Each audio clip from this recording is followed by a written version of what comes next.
ಪಕ್ಷದ ಕಟ್ಟಾಳು, ಹಿಂದುಳಿದ ವರ್ಗಗಳ ನೇತಾರ, ಸತತ 30 ವರ್ಷಗಳಿಂದ ಕಾಂಗ್ರೆಸ್ ಪಕ್ಷದಲ್ಲಿ ನಿರಂತರವಾಗಿ ಸಂಘಟನೆ ಮಾಡಿಕೊಂಡು ಹಿಂದುಳಿದವರ ದೀನ ದಲಿತರ ಪರವಾಗಿ ಅವರ ಹೇಳಿಕೆಗಾಗಿ ಹೋರಾಟ ಮಾಡಿಕೊಂಡು ಕಾಂಗ್ರೆಸ್ ಪಕ್ಷಕ್ಕೆ ನಿಷ್ಠರಾಗಿರುವ ಶ್ರೀ BK ಹರಿಪ್ರಸಾದ್ ರವರಿಗೆ 70ನೇ ವರ್ಷದ ಜನ್ಮದಿನದ ಹಾರ್ದಿಕ ಶುಭಾಶಯಗಳು.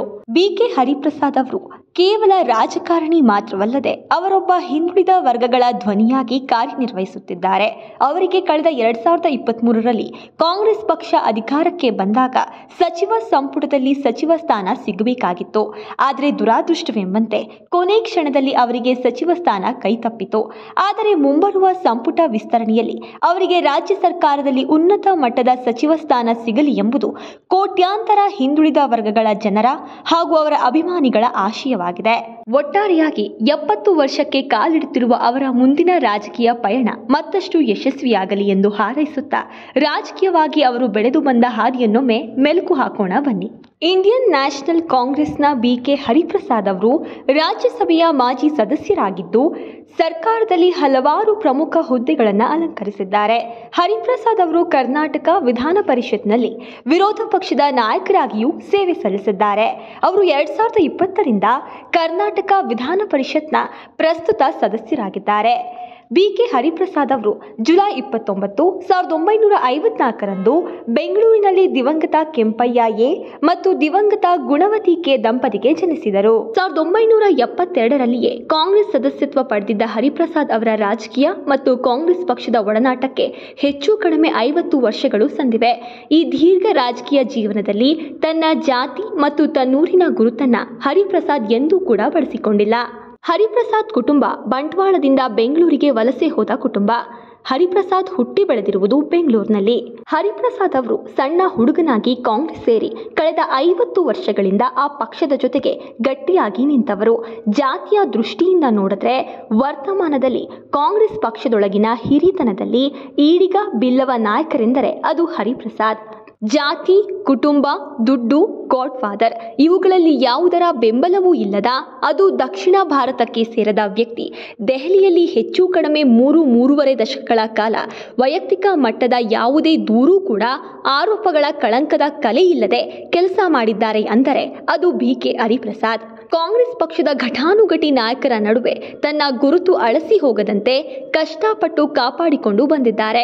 ಪಕ್ಷ ಸಂಘಟನೆ ನಿರ್ಣಾಯಕ ಸ್ಥಾನಗಳನ್ನು ಯಶಸ್ವಿಯಾಗಿ ನಿಭಾಯಿಸಿದ್ದ ಅವರ ಸಾಧನೆಯ ಹಿಂದೆ ಇದ್ದದ್ದು ಅವರ ಪಕ್ಷನಿಷ್ಠೆ, ಪ್ರಾಮಾಣಿಕತೆ, ಸೈದ್ಧಾಂತಿಕ ಬದ್ಧತೆ ಮತ್ತು ಕಠಿಣ ಶ್ರಮ.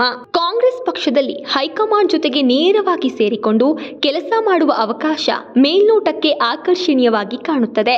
ಆದರೆ ಬಹಳ ಮುಖ್ಯವಾಗಿ ಪಕ್ಷದ ಪ್ರಧಾನ ಕಾರ್ಯದರ್ಶಿ ಹುದ್ದೆ ಎನ್ನುವುದು ಊಟ ನಿದ್ದೆ ಬಗ್ಗೆ ತಲೆಕೆಡಿಸಿಕೊಳ್ಳದೆ ಹೆಚ್ಚು ಕಡಿಮೆ ದಿನದ 24 ಗಂಟೆಗಳ ಕಾಲ ಮಾಡುವ ಕೆಲಸ.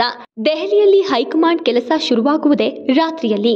ಗಡಿಯಾರ ನೋಡದೆ ಕೆಲಸ ಮಾಡಲು ಸಿದ್ಧ ಇರುವವರು ಮಾತ್ರ ಹೈಕಮಾಂಡ್ ವಲಯದೊಳಗೆ ಉಳಿಯುತ್ತಾರೆ. ಯಾವ ಗಾಡ್ ಫಾದರ್ಗಳಿಲ್ಲದೆ ತನ್ನ ಸಾಮರ್ಥ್ಯವನ್ನಷ್ಟೇ ನಂಬಿರುವ ತನ್ನಂಥವರು ಕಠಿಣ ಶ್ರಮ, ನಿಷ್ಠೆ ಮತ್ತು ಪ್ರಾಮಾಣಿಕ ನಡವಳಿಕೆಯಿಂದ ಮಾತ್ರ ಹೈಕಮಾಂಡ್ ಆಶೀರ್ವಾದ ಗಳಿಸಲು ಸಾಧ್ಯ ಎನ್ನುವುದು ಹರಿಪ್ರಸಾದ್ ಅವರಿಗೆ ಅರ್ಥಿತ್ತು. ದೆಹಲಿ ಮಟ್ಟದಲ್ಲಿ ಅವರ ಈ ಯಶಸ್ಸಿಗೆ ಅವರ ಈ ಅರಿವೇ ಕಾರಣ ಎಂದು ಹೇಳಬಹುದು.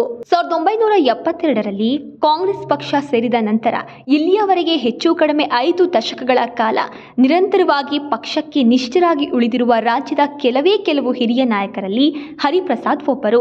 ಈ ಅವಧಿಯಲ್ಲಿ ಬೇರೆ ಪಕ್ಷಗಳಿಂದ ಬಹಳಷ್ಟು ನಾಯಕರು ಬಂದಿದ್ದಾರೆ.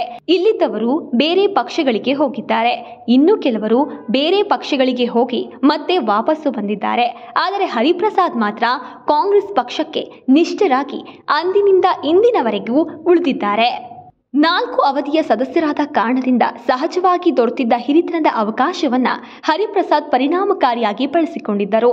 ಹರಿಪ್ರಸಾದ್ ಪ್ರತಿ ವರ್ಷ ರಾಷ್ಟ್ರಪತಿಗಳ ಭಾಷಣದ ಮೇಲಿನ ವಂದನಾ ನಿರ್ಣಯ, ಬಜೆಟ್ ಮೇಲಿನ ಚರ್ಚೆ, ಶೂನ್ಯ ವೇಳೆಯಲ್ಲಿ ಎತ್ತಿರುವ ವಿಚಾರಗಳ ಜೊತೆಯಲ್ಲಿ ಕೃಷ್ಣಾ ಮತ್ತು ಕಾವೇರಿ ಜಲ ವಿವಾದ, ಅತಿವೃಷ್ಟಿ ಮತ್ತು ಅನಾವೃಷ್ಟಿ, ಕೇಂದ್ರ ಸರ್ಕಾರದ ಪರಿಹಾರದಲ್ಲಿ ತಾರತಮ್ಯ, ಕನ್ನಡ ಭಾಷೆಗೆ ರೈತರ ಬೆಳೆಗೆ ಯೋಗ್ಯ ಬೆಲೆ ನಿಗದಿ, ಸಾರ್ವಜನಿಕ ಕ್ಷೇತ್ರಗಳ ಉದ್ಯಮಗಳ ರಕ್ಷಣೆ, ರಾಷ್ಟ್ರೀಕೃತ ಬ್ಯಾಂಕುಗಳ ಖಾಸಗೀಕರಣ ಇವು ಮೊದಲಾದ ವಿಷಯಗಳ ಬಗ್ಗೆ ನಡೆದ ಚರ್ಚೆಯಲ್ಲಿ ಪಾಲ್ಗೊಂಡು ರಾಜ್ಯದ ಹಿತಾಸಕ್ತಿಯ ರಕ್ಷಣೆ ಮಾಡಿದ್ದಾರೆ. ಹಿಂದುಳಿದ ಜಾತಿಗಳ ಆಯೋಗಕ್ಕೆ ಸಾಂವಿಧಾನಿಕ ಸ್ಥಾನಮಾನ, ಕೊಡವ ತುಳು ಭಾಷೆಗಳನ್ನು ಸಂವಿಧಾನದ 8ನೇ ಶೆಡ್ಯೂಲ್ನಲ್ಲಿ ಸೇರ್ಪಡೆ, ಬೆಂಗಳೂರಿನ ನಗರಾಭಿವೃದ್ಧಿ, ವಾಸಿಸುವವನೇ ಮನೆಯೊಡೆಯನಾಗುವ ಹಕ್ಕು ಮೊದಲಾದ ವಿಷಯಗಳನ್ನು ಖಾಸಗಿ ಸದಸ್ಯರ ಮಸೂದೆಯ ಮೂಲಕ ಮಂಡಿಸಿ ಗಂಭೀರವಾಗಿ ಚರ್ಚಿಸಿದ್ದಾರೆ. ಈ ಮೂಲಕ ಒಬ್ಬ ಸಂಸದೀಯ ಪಟುವಾಗಿಯೂ ಅವರು ರೂಪುಗೊಂಡಿದ್ದಾರೆ. ರಾಜ್ಯದ ರಾಜಕೀಯದಿಂದ ದೂರ ಇದ್ದ ಬಿಕೆ ಹರಿಪ್ರಸಾದ್ ಪಕ್ಷದ ಸಂಘಟನೆಯಲ್ಲಿ ತೊಡಗಿಕೊಂಡಿದ್ದವರು.